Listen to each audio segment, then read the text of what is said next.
parts of the American healthcare system are already overwhelmed. According to Johns Hopkins University, there are now more than 83,000 confirmed cases in the U.S.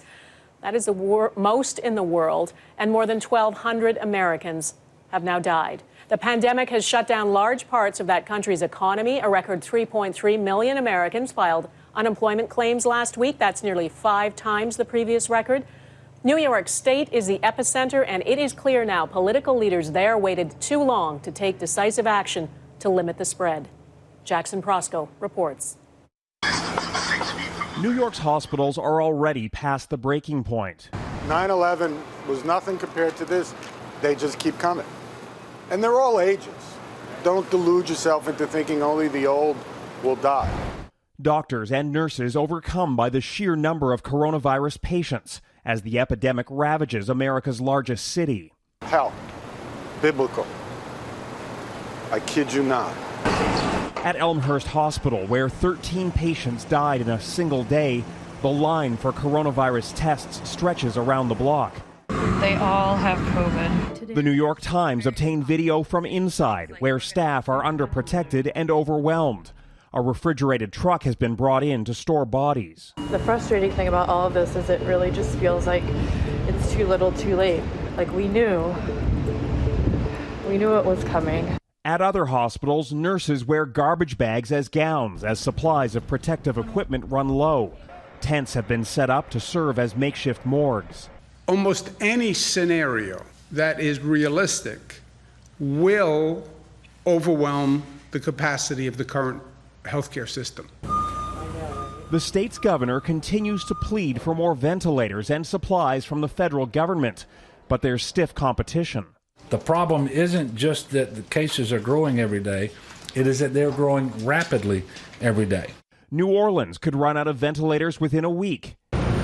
Every ICU bed is taken at Atlanta's 4 main hospitals.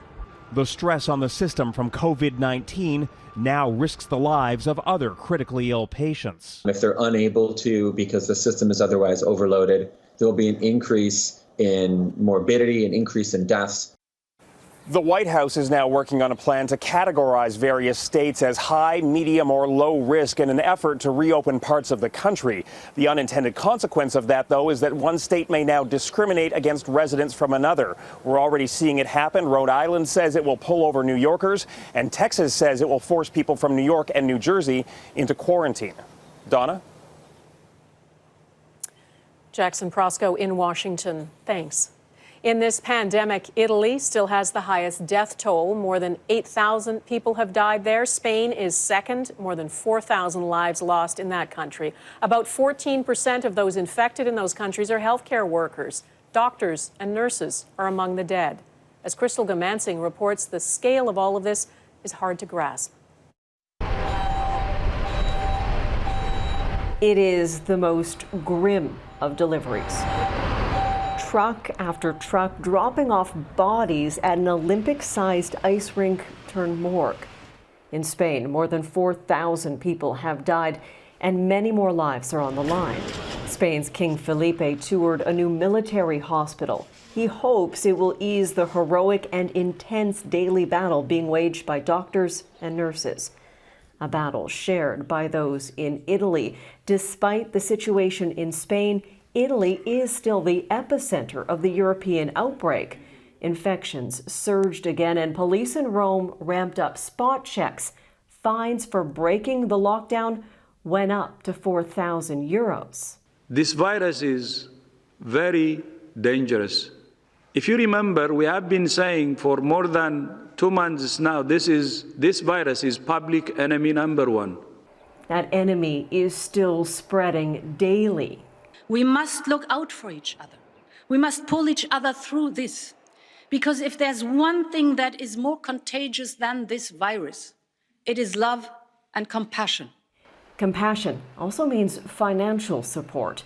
37 billion euro is on the table to help members of the European Union get through this health crisis. Crystal Goomansingh, Global News, London. Jeff will continue to consult with experts and try to answer your questions. Send them to yourquestions@globalnews.ca. And on our website, you'll find a special page dedicated entirely to COVID-19. That's at globalnews.ca/coronavirus.